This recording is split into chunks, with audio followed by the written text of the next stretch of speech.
December 9th Atul சுபாஷ் suicide பண்ணிட்டு இறந்து போறாரு.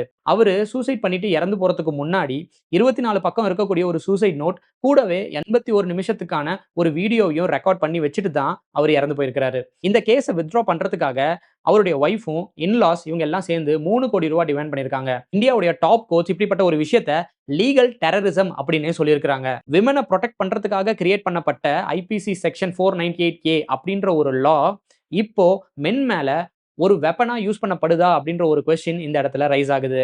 விமனுக்கு ஒரு ஹெல்ப்லைன் நம்பர் இருக்குது அப்படிங்கிறது நல்லாவே தெரியும்.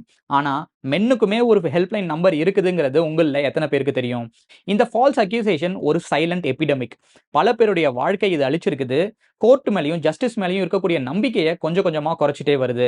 அதனால கண்டிப்பா ஒரு சேஞ்ச் தேவை அப்படின்னு தான் நான் நினைக்கிறேன். ஒரு விமன் கில்ட்டின்னு ப்ரூவ் ஆகிற வரைக்கும் அவங்க இன்னசென்ட் தான்.